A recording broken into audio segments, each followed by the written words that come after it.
Hey everyone, welcome back to the channel. Today, I've got a story for you that's a little unsettling.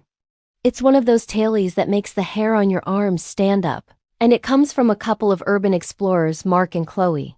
They shared this with me a while back, and honestly, it's stuck with me ever since. So, buckle up, turn down the lights if you dare, and let's get into it. Mark and Chloe are what you'd call adrenaline junkies. They live for exploring abandoned places, old hospitals, forgotten factories, you name it. For them, it's not about vandalism. It's about the history, the silence, and the thrill of stepping into a place frozen in time. Their rule was simple: take only pictures, leave only footprints. This particular adventure, however, left them with something they never expected to take home. Their target was the old Blackwood Mill, a massive, decaying textile factory on the outskirts of their town. It had been shut down for over 50 years after a series of mysterious accidents and a sudden bankruptcy. Locals whispered stories about it: strange noises, shadowy figures in the windows, the usual ghost stories that cling to old buildings like ivy. For Mark and Chloe, these stories were just part of the allure. They packed their gear: flashlights, cameras, first aid kit, water, and set out one overcast Saturday afternoon. Getting into the mill was the first challenge. The main gates were rusted shut, and the entire property was surrounded by a high, crumbling brick wall topped with barbed wire. After circling the perimeter, they found a section where the wall had collapsed, creating a narrow opening just big enough to squeeze through. Once inside, the atmosphere immediately changed. The air was heavy and thick with the smell of damp earth, rust, and something else, something vaguely metallic and unpleasant. The silence was profound, broken only by the crunch of their boots on gravel and the distant cawing of crows. The mill was a skeleton of its former self. Huge, cavernous rooms were filled with the ghostly shapes of machinery shrouded in cobwebs.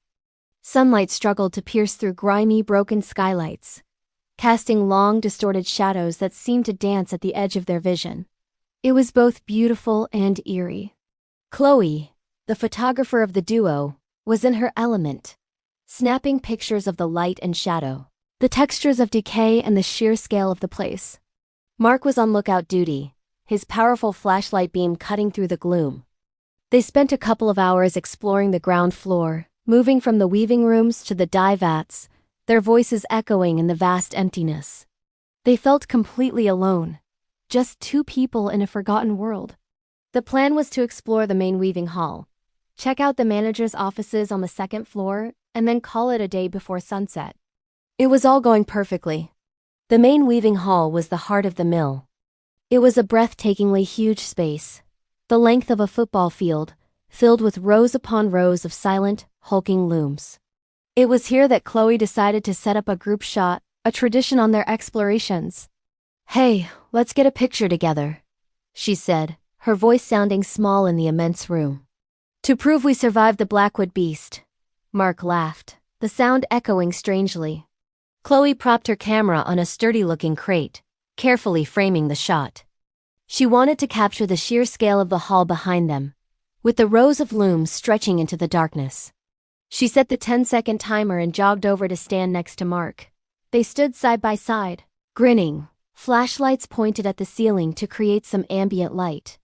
The camera beeped, the flash fired, momentarily blinding them and painting the entire hall in a stark white light. "Got it!" Chloe said, running back to check the photo on her camera's small screen. She looked at it, zoomed in, and her smile vanished. Mark?"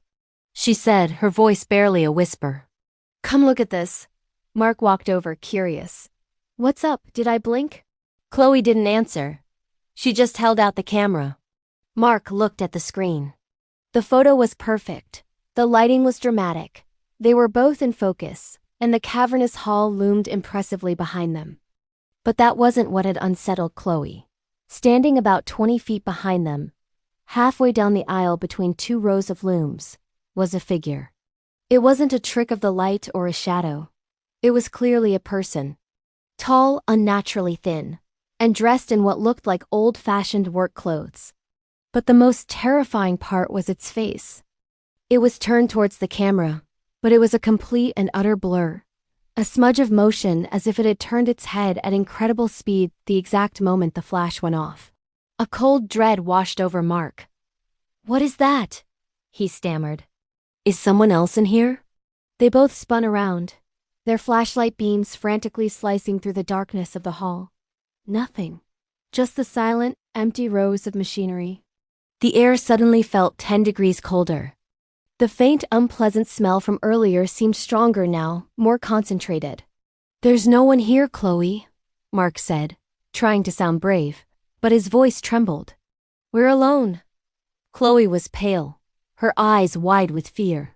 "We weren't alone when I took that picture, Mark." They stood there for a moment, frozen, their hearts pounding in their chests. The rational part of their brains tried to find an explanation, a vagrant, another explorer, a weird reflection. But they knew. They had been careful, they had been quiet. They would have hurt someone else. And no one could move that fast. The thought of that blurry, featureless face was seared into their minds. That was it. The exploration was over. "We're leaving," Mark said, grabbing Chloe's arm. Now. They didn't run, but they walked quickly and purposefully, not daring to look behind them. Every creak of the floorboards, every gust of wind rattling a loose panel, sounded like footsteps following them.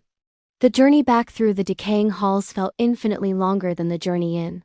They didn't speak a word until they were back outside the crumbling wall, breathing in the fresh, cool air of the late afternoon. Back in the safety of Mark's car, they looked at the picture again on the camera's larger screen. It was even clearer now. The figure was undeniably there, a silent, menacing observer in their private moment. It hadn't been there a second before the photo, and it wasn't there a second after. It had just appeared for the flash. They deleted the photo. They didn't want the proof. They just wanted to forget. Mark and Chloe don't go urban exploring much anymore. The thrill is gone, replaced by a lingering sense of unease. They broke their own rule that day. They left with their footprints and their pictures, but they also took something else with them. The chilling knowledge that sometimes, when you think you're alone in a forgotten place, you're really, really not. So what do you think? A trick of the light? A clever hoax? Or did they capture a genuine ghost of the Blackwood Mill? Let me know your theories in the comments below. Thanks for watching, and if you enjoyed this story, make sure to hit that like button and subscribe for more. Stay safe out there, and I'll see you in the next video.